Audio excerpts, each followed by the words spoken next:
매일 아침 책 읽기로 하루를 시작하는 행복 습관, 미라클 독서입니다.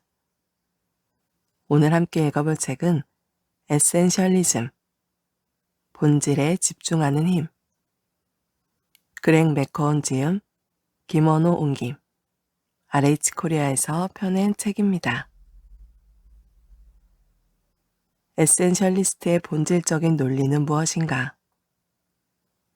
에센셜리즘은 무작정 더 많은 일을 하자는 개념이 아니다. 에센셜리즘은 우리 앞에 놓인 모든 것을 대하는 전혀 새로운 방법이며 그것은 주로 사고방식의 전환에 관한 것이다.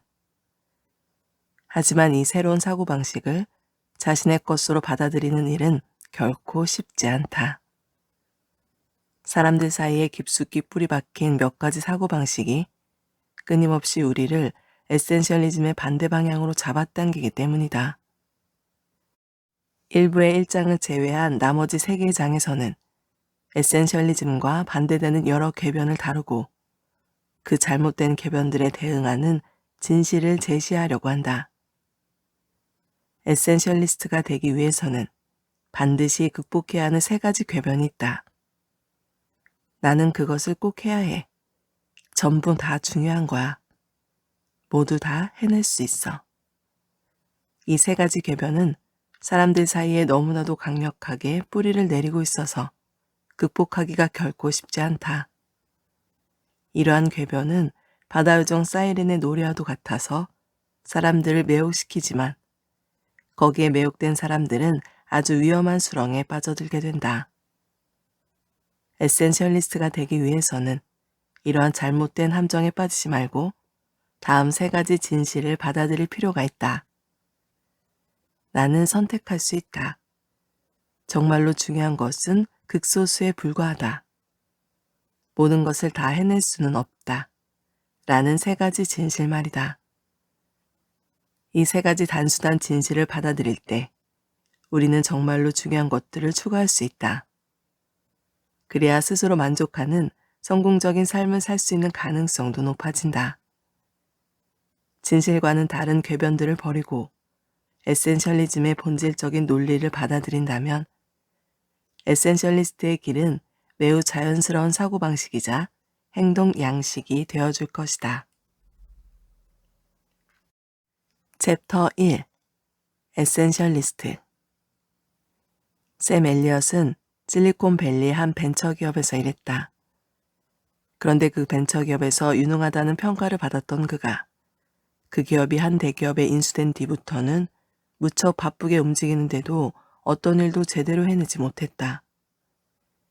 그는 새로이 개편된 조직 내에서도 성실하다는 평가를 받기 위해 자신에게 쏟아지는 요청을 거의 무조건적으로 받아들였다. 그래서 하루 종일 이런저런 회의와 전화에 매달려 지내야만 했다. 그는 함께 일하는 모든 일을 만족시키고 자신에게 주어지는 모든 일을 완수하기 위해 애를 썼지만 그럴수록 일은 제대로 되지 않고 스트레스만 쌓여갔다. 샘은 자신의 뜻과는 다르게 대부분의 업무 시간을 잡다한 일을 하는 데 사용했고 그 결과 점점 일에 대한 만족도는 낮아지고 업무 성과는 주변 사람들의 기대에 미치지 못했다. 이와 같은 상황에 당혹감을 느끼고 있던 차에 회사는 그에게 명예퇴직을 권했다. 하지만 이제 막 50세에 들어선 그는 이를 완전히 접을 수가 없었다. 그래서 자신이 쭉 해오던 일을 되살려 컨설팅 회사를 창업하면 어떨까 하는 생각이 들었다. 일단은 회사를 그만둔 다음 다시 그 회사의 컨설턴트로서 일하는 방법을 생각해 보았다. 그러나 그에게 퇴사하는 것은 그렇게 좋은 선택은 아니었다. 그러던 차에 누군가로부터 귀가 번쩍 뜨는 조언을 들었다. 그냥 회사에 남아. 그리고 컨설턴트가 되어서 하려는 일만을 해. 다른 일은 전부 밀어놓고 말이지. 누구에게도 그런 생각을 말하지는 말고. 다시 말해 자신에게 정말 중요한 일만을 하고 그 외의 업무들은 전부 신경 쓰지 말라는 것이었다. 샘은 그 조언을 받아들였다. 우선 중요하지 않거나 형식적인 업무들을 자신의 스케줄에서 제외시켰고 함께 일하는 주변 사람들에게 노라고 말을 하기 시작했다. 처음에는 이런 말을 하기가 쉽지 않았다. 하지만 점차 적응이 되자 다른 사람들이 업무 요청을 해왔을 때 스스로에게 물었다. 나에게 주어진 시간과 자원을 고려했을 때 현실적으로 이 일을 잘 해낼 수 있을까? 그리고 아니다라는 판단이 서면 요청을 거절했다. 처음에 사람들은 실망한 반응을 보이기도 했지만 놀랍게도 곧 그의 결정을 존중하는 태도를 보이기 시작했다. 이와 같은 사람들의 반응에 용기를 얻은 그는 조금 더 나아갔다. 업무 요청을 받아들일 때 좀 더 까다로운 기준을 세운 것이다. 내가 가지고 있는 시간과 자원을 고려했을 때 지금 꼭 해야만 하는 일인가? 라는 물음에 대한 답을 토대로 수용 여부를 결정하기에 이른 것이다. 이 물음에 대해 확실하게 그렇다라는 생각이 들지 않으면 그는 과감히 거절했다. 그럴 때마다 주변 사람들은 처음에는 실망스러운 반응을 보였지만 이내 그의 판단을 존중한다는 태도를 보였다. 이와 같은 변화에 더욱 고무된 그는 주변 사람들의 요청만이 아니라 자신의 앞에 놓인 모든 일에 대해 동일한 판단 기준을 적용하기 시작했다. 예전에는 시한이 임박한 업무나 프레젠테이션의 수행에 대한 요청이 들어오면 항상 재지 않고 일단 맡겠다고 나서곤 했지만 이제는 자신이 그러한 일을 맡지 못하는 이유를 찾는다. 예전에는 이메일도 수신 즉시 확인하고 답신을 주었지만 이제는 한 발 물러서서 돌아가는 상황을 지켜본 후에 답신을 한다. 자신의 주된 업무와 별로 상관이 없는 화상회의, 자신의 업무에 필요한 의견이나 정보의 교환과는 상관이 없는 회의 등에 참석하는 것도 그만두었다. 심지어 자신이 별로 필요하지 않는 회의는 정례 회의라 하더라도 참석하지 않기 시작했다. 단지 참석 요청을 받았다는 것이 회의에 꼭 참석해야 하는 이유가 되는 것은 아니니까요. 언뜻 이기주의나 방종으로 비춰질 수도 있었다. 하지만 이와 같은 선별적인 접근 방식을 통해 샘은 상당한 여유를 갖게 되었고 그 과정에서 창의력을 발휘할 수 있는 시간을 갖게 되었다. 그는 특정 프로젝트에 자신의 역량을 집중할 수 있게 되었고 시간에 쫓기지 않으면서 프로젝트를 추진하는 과정에서 나타날 수 있는 문제점을 미리 예측하고 사전에 대비할 수 있게 되었다. 이것저것 닥치는 대로 일을 처리하느라 허둥거리는 대신에 중요한 일들을 제대로 수행할 수 있게 된 것이다. 정말로 중요한 일들에만 자신의 역량을 집중하는 그리고 그 외의 것들은 모두 버리는 방식을 통해 샘은 일하는 즐거움까지 되찾을 수 있었다. 그전까지의 샘이 다방면에서 조금씩 일을 해내던 사람이었다면 이제부터의 샘은 정말로 중요한 부분에서 두각을 나타내는 사람이 된 것이다. 이와 같은 업무 방식을 몇 개월 동안 지속하면서 그는 회사에서 여유를 되찾았을 뿐만 아니라 퇴근 후에도 개인적인 시간을 가질 수 있었다. 가족과의 생활도 되찾게 되었습니다. 일찍 퇴근하면서 말이죠. 이렇게 말하는 샘은 이제 퇴근 후에는 전화기에 신경을 쓰지 않고 운동을 하러 가거나 가족과 외식을 하러 나간다. 업무 방식을 새롭게 바꾸며 그가 가장 놀랐던 것은 주변에서 별 부정적인 반응이 나오지 않는다는 점이다. 그의 상사도 그가 일하는 방식에 대해 힐난하지 않았고 그의 동료들도 불만을 제기하지 않았다. 오히려 그 반대였다. 자신에게 의미가 있으면서 회사에도 정말로 중요한 프로젝트를 책임지려는 행동에 대해 그의 상사와 동료들은 존중하는 태도를 보였다. 또 그가 하는 일에 대해서도 그 어느 때보다 더 인정해줬다.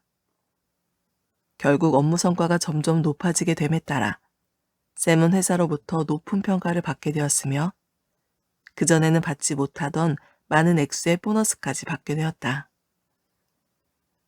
여기서 소개한 샘의 사례는 내가 이 책에서 말하고자 하는 에센셜리즘의 기본적인 가치를 잘 담고 있다. 모든 것을 다 하려는 것, 모든 사람의 요청을 수용하는 것, 이것을 중단해야 정말로 중요한 일들을 할 수 있다. 여러분의 경우는 어떠한가? 다른 사람의 요청을 덥석 받아들인 뒤 진척되는 일 없이 바쁜 상황에 대해 원망하고 내가 왜 이 일을 받아들였지? 라고 후회하는 일이 얼마나 자주 있는가?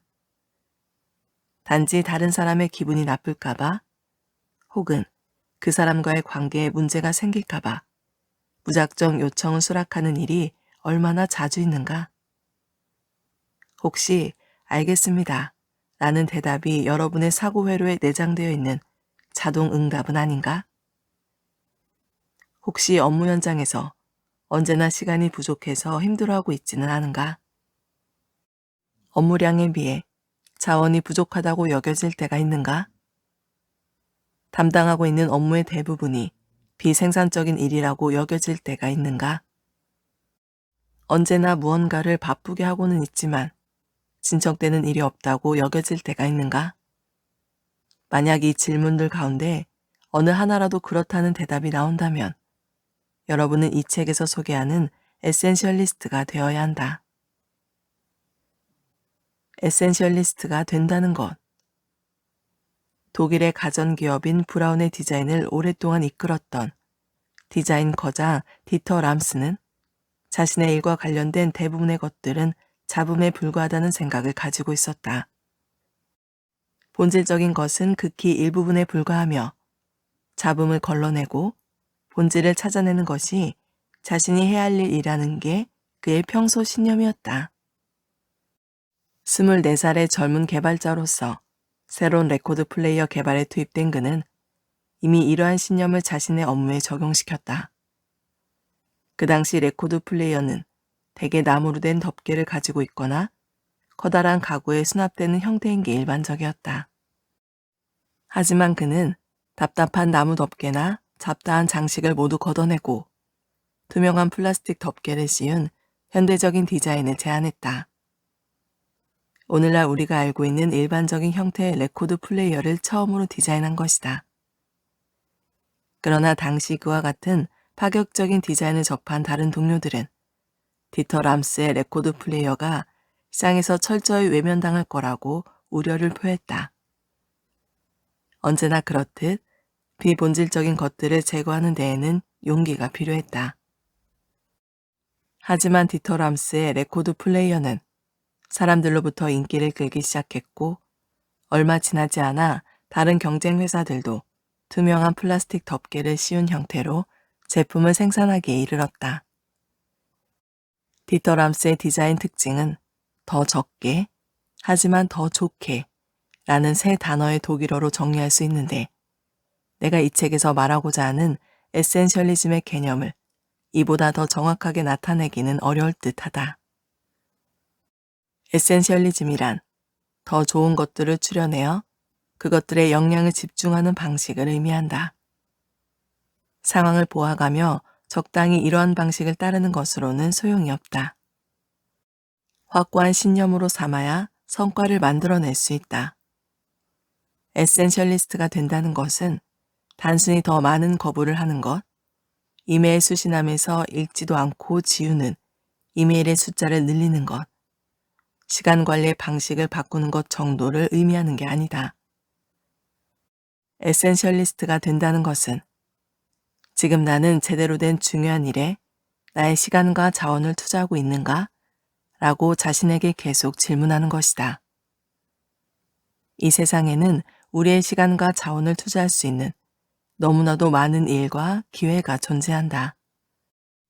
하지만 대부분의 일과 기회는 사소한 것들일 뿐, 정말로 중요한 것은 극소수에 불과하다. 성공하는 에센셜리스트가 되기 위해서는 이 세상에 존재하는 그 많은 일과 기회 중에서 정말로 중요한 소수의 것을 가려내는 방법을 배울 필요가 있다. 내가 이 책에서 말하고자 하는 바는 동일한 자원을 투입해 더 많은 일을 하는 방법에 관한 것이 아니라 제대로 된 중요한 일을 제대로 하는 방법에 관한 것이다. 적게 일하는 것, 그 자체가 좋다는 것은 아니다. 선별하여 정말로 중요한 일을 함으로써 가장 큰 기여를 하고 가장 큰 성과를 이끌어낼 수 있도록 가장 현명한 방식으로 시간과 자원을 투자하자는 말이다. 에센셜리스트와 비에센셜리스트의 차이를 그림으로 나타내 보았다. 왼쪽과 오른쪽 모두 동일한 크기의 에너지를 쓰지만 왼쪽은 에너지가 사방으로 분산되면서 어느 방향으로도 나아가지 못하고 있다. 반면에 오른쪽은 한 방향으로만 에너지가 집중되면서 크게 나아가는 모습을 보이고 있다. 정말로 중요한 일을 선별적으로 골라내고 그 일에 시간과 자원을 집중하면 해당 부문에서 큰 성과를 이끌어낼 수 있다는 점을 나타낸 것이다. 나는 이 책에서 모든 것을 다 해낼 수 있다는 사고방식을 버리고 결단을 통해 정말로 중요한 것들을 선별하라고 주문할 것이다.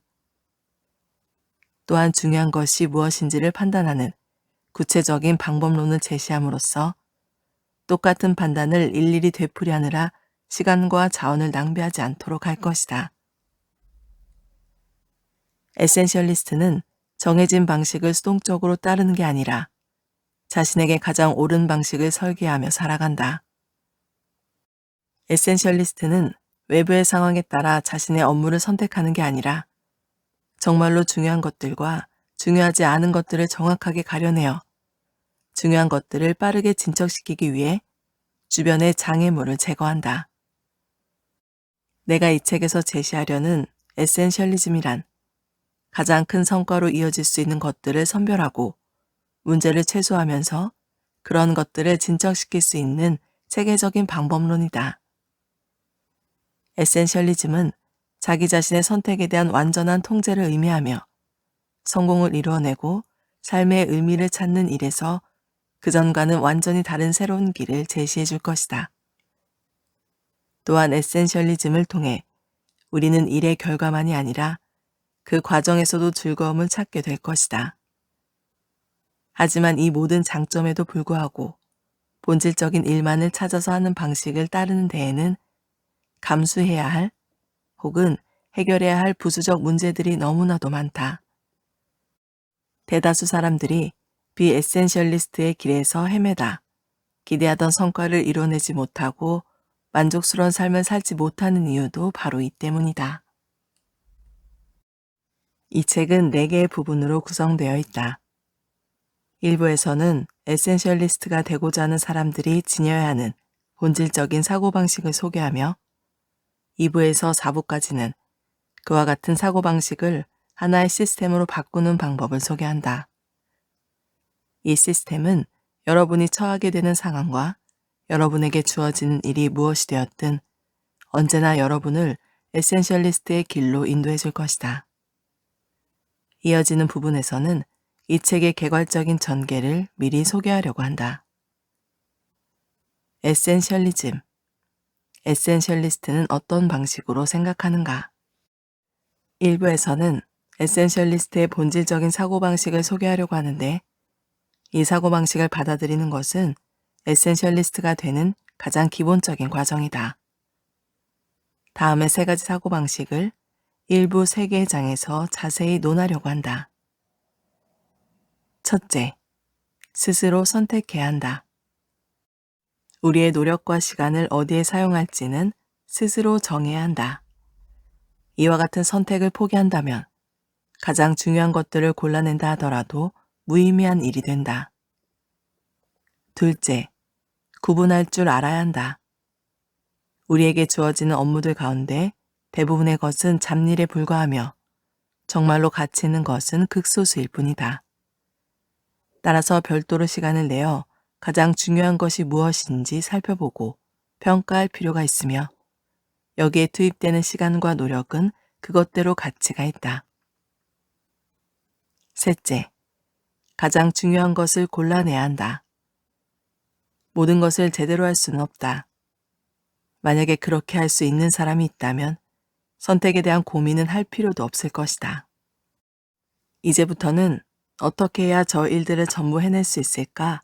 라는 생각은 버리고 내가 해결하고 싶어 하는 문제는 무엇인가? 라는 생각부터 떠올려 보라. 모든 것을 다 제대로 할 수는 없다는 사실을 받아들이는 것이야말로 에센셜리스트가 가기 위한 첫걸음이다. 그리고 이 책에서 소개하는 방법론 역시 이러한 인식을 바탕으로 한다. 이 책의 2부부터는 에센셜리스트가 자신의 일에 접근하는 3단계의 방법론을 논한다. 1단계, 평가하기. 본질적인 극소수의 일들을 찾아내기. 에센셜리스트는 비에센셜리스트보다 더 많이 살펴보고 고민한다. 비에센셜리스트는 자신에게 주어지는 거의 모든 업무를 아무런 고민 없이 받아들이는 반면에 에센셜리스트는 자신이 선택할 수 있는 다양한 선택지들을 체계적으로 평가한 후에 수용 여부를 판단한다. 에센셜리스트는 기본적으로 자신이 선택할 수 있는 수많은 업무들 가운데 가장 핵심적인 한두 개의 업무만을 받아들이고 그러한 소수의 업무에 전력을 다하기 때문에 자신이 받아들일 업무를 평가하는 일에 상당한 주의를 기울인다. 우리 두뇌는 매우 정교한 검색 엔진을 가지고 있다. 만약에 우리가 단순히 좋은 기회를 찾고자 한다면 우리의 두뇌는 엄청나게 많은 좋은 기회를 떠올려 줄 것이다. 하지만 나에게 가장 큰 의욕을 불어넣어 주는 것은 무엇인가? 내가 가장 잘할 수 있는 것은 무엇인가? 세상 사람들이 가장 중요하게 여기는 가치관에 부합하는 것인가? 등과 같은 질문을 스스로에게 던진다면 우리의 두뇌는 그러한 조건들에 맞도록 좋은 기회의 범위를 줄여서 떠올려 줄 것이다. 사실 우리가 추구해야 하는 것은 엄청나게 많은 좋은 기회들이 아니다. 그보다는 최대한의 성과로 이루어질 수 있는 극소수의 기회에 집중해야 한다. 가장 핵심적인 업무를 합당한 이유를 가지고 가장 적절한 때에 실행해야만 최대한의 성과를 이끌어내는 일이 가능해지기 때문이다. 에센셜리스트는 자신에게 주어지는 업무가 무엇인지 듣고 숙고하고 질문하고 고민하는 등의 평가 과정에 가급적 많은 시간을 투입한다. 하지만 평가 그 자체가 목적은 아니다. 이와 같은 평가 과정의 목적은 수많은 업무들 가운데 핵심적인 극소수의 업무를 구분해내는 데 있다. 2단계, 버리기. 다수를 차지하는 비본질적인 일들을 없애기. 대다수의 사람들은 타인의 기분을 좋게 해주기 위해 혹은 열심히 한다는 인상을 남기기 위해 자신에게 주어지는 일을 모두 받아들인다. 하지만 큰 성과를 이루어내는 진짜 비결은 아니요 라고 말하는 것이다. 피터 드러커는 이렇게 말한 적이 있다. 큰 성과를 내는 사람들은 내가 할 일이 아니다 라고 판단되는 일에 대해서는 아니요라고 말을 하기 때문에 그렇게 될 수 있었던 것입니다. 비핵심적인 일을 하지 않는다는 것은 누군가에게 아니요라고 말을 해야 한다는 것을 의미한다. 그리고 이는 종종 사회적인 기대를 거부한다는 것을 뜻하기도 한다. 때문에 비본질적인 일을 하지 않기 위해서는 용기와 더불어 정서적인 기술이 필요하다. 용기를 내어 비본질적인 일을 거부하는 것도 중요하지만 주변 사람들의 감정이나 정서를 고려하는 것도 그에 못지않게 중요하기 때문이다. 이와 관련된 문제들을 다루는 것은 매우 까다로운 일이 될 수 있는데 3부에서는 이에 대해서도 다룰 것이다. 시간과 노력의 한계라는 현실 때문에 우리에게 요구되는 모든 일을 맡아서 수행할 수는 없다. 따라서 어떻게 해야 나에게 주어지는 모든 일을 시간 내에 처리할 수 있을까를 고민하기보다는 어떤 일들을 선택하여 추진해야 할까를 고민해야 한다. 자신에게 부여된 선택의 권리를 스스로 포기한다면 그 권리는 다른 사람들에게로 넘어간다는 사실을 기억하라. 어떤 일을 맡아서 할지 스스로 선택하지 않는다면 결국은 다른 사람의 뜻에 따라 자신이 원하지도 않는 방향으로 일이 흘러가게 될 뿐이다. 3부의 주제는 비본질적인 일들을 받아들이지 않음으로써 핵심적인 일들에 여러분의 시간과 노력을 집중하는 방법을 소개하는 것이다. 그리고 여기까지 진행되었다면 그 다음에는 핵심적인 업무만을 맡아서 행하는 여러분 자신의 시스템을 만들 차례다. 이것이 4부의 주제다. 3단계 실행하기. 업무의 장애물을 없애고 최대한 효율적으로 목표에 도달하기.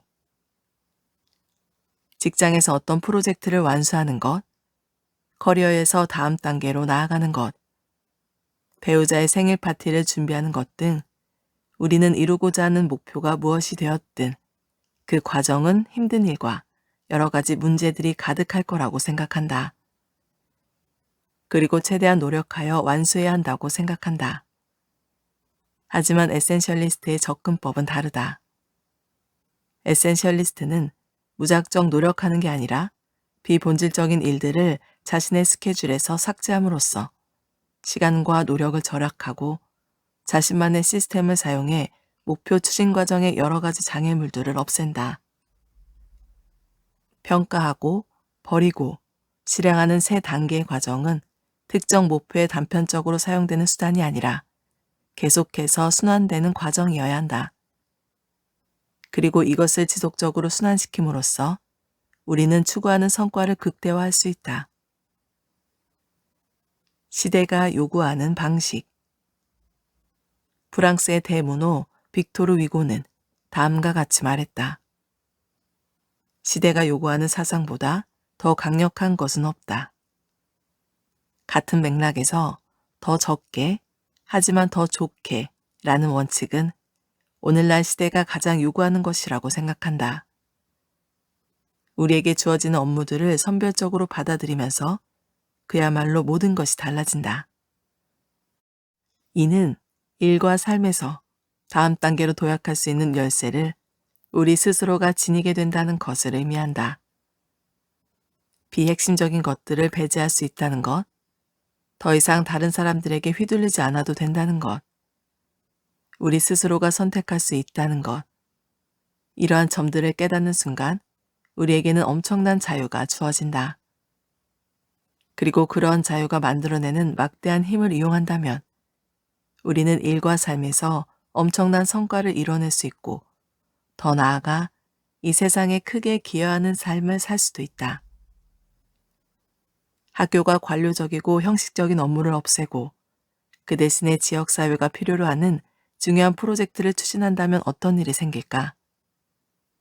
학생들에게 학습량을 줄여주고 그 대신에 자신들의 장래를 위해 무엇을 해야 하는지에 대해 고민할 수 있는 시간을 더 준다면 어떨까? 고등학교를 졸업한 후에 아무 생각 없이 무의미하게 대학교를 진학하는 학생들의 수가 줄어들지 않을까? 기업이 불필요한 회의를 없애고 그 대신에 직원들에게 가장 중요한 프로젝트를 추진할 수 있는 더 많은 시간적 여유를 준다면 어떤 일이 일어날까?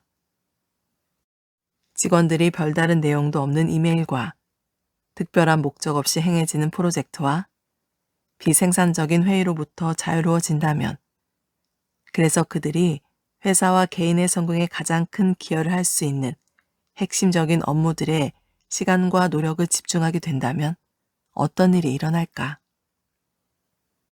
우리 사회가 사람들에게 더 많은 소비를 하도록 부추기지 않고 더 많은 사색의 기회와 여유를 마련해 준다면 어떤 일이 일어날까?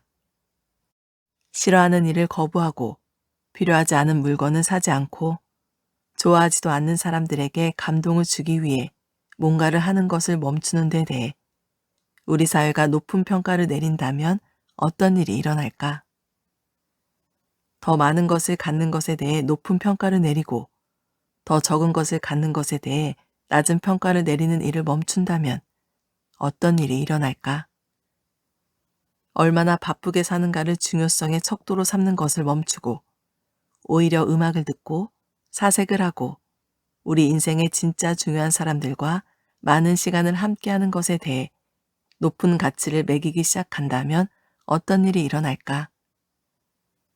온 세상 사람들이 무작정 더 많은 것을 추구하는 것을 멈추고 더 좋은 소수의 것들을 체계적으로 추구하기 시작한다면 어떤 일이 일어날까? 나는 사람들이 타인의 기대에 휘둘리는 삶이 아닌 자기 자신에게 진실한 삶을 살 수 있기를 바란다. 나는 이 세상 모든 이들이 자신이 가지고 있는 지성과 역량과 자원과 결단력을 더 크게 활용하여 진정으로 의미 있는 삶을 살기를 바란다. 또한 이 세상 모든 이들이 용기를 내어 자신의 사명을 찾고 추구할 수 있기를 바란다. 내가 이 책을 쓴 이유는 이에 관한 이야기를 하고 싶었기 때문이다. 자기 자신에게 진실한 삶을 살 수 있는 용기를 이끌어내려면 우리의 인생이 얼마나 짧고 이루고자 하는 바를 이루기에 남은 시간이 얼마나 부족한지를 자각하는 것이 도움이 된다. 시인 메리 올리버가 쓴 시 가운데 다음과 같은 대목이 떠오른다. 말해봐요. 당신이 진정 하고픈 일이 무엇인지. 한 번뿐인 그토록 멋지면서 소중한 인생에서 말이에요. 그토록 멋지면서 소중한 인생에서 여러분이 진정으로 하고픈 일은 무엇인가? 여러분의 인생에서 정말로 중요한 것들에 시간과 노력을 집중하라. 이것이 후회 없는 인생을 사는 방법이다. 자신의 인생에서 정말로 중요한 것들에 시간과 노력을 집중하며 산 사람이 내 자신에게 덜 집중할 걸 그랬어. 다른 이들이 기대하는 것들, 덜 중요한 것들을 하면서 살아야 했는데 라고 후회할까?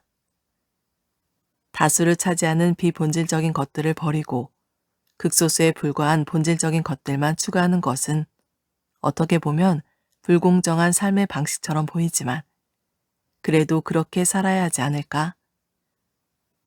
여러분은 일이나 생활에 있어서 중요한 것들을 선별적으로 추구하는 사람, 즉 에센셜리스트가 되어야 한다. 이 책은 인터넷이 없던 시절로 돌아갈 것을 주문하는 책은 아니다. 단순히 이메일을 무시하고 인터넷 연결을 끊고 운둔자가 된다는 것이 에센셜리스트가 되는 길은 결코 아니다. 지금과 같은 시대에 그것은 퇴보일 뿐이다. 이 책은 현재와 미래에서 우리의 일과 생활에 더 적게 하지만 더 좋게 라는 원칙을 적용할 것을 제안하는 책이며 나는 이것을 혁신이라고 부른다. 에센셜 리스트의 길은 분명히 여러분에게 좋은 결과를 만들어줄 것이다. 이 세상 사람들이 남들이 칭찬하는 비본질적인 일을 버리고 자신에게 진실한, 정말로 중요한 일을 추구한다면 우리가 살고 있는 이 지구가 어떤 모습으로 변할지 상상해보라. 오랜 세월이 지나 생의 끝자락에 서게 되었을 때 많은 사람들은 상당한 회한을 갖게 되겠지만 에센셜리스트로서의 삶을 산 사람들은 분명 다를 것이다. 여러분에게 진실한 삶이란 무엇을 의미하는가? 그리고 미래의 생의 끝자락에 서게 된 여러분은 지금의 여러분이 어떤 삶을 살고 있기를 바랄까? 이 물음에 대한 답을 찾기 위해 여러분 자신의 내면을 들여다볼 준비가 되었다면 에센셜리스트로서의 길을 따를 준비가 되었다는 것을 의미한다. 오늘 미라클 독서는 여기까지 읽도록 하겠습니다. 오늘도 함께 해주셔서 감사합니다.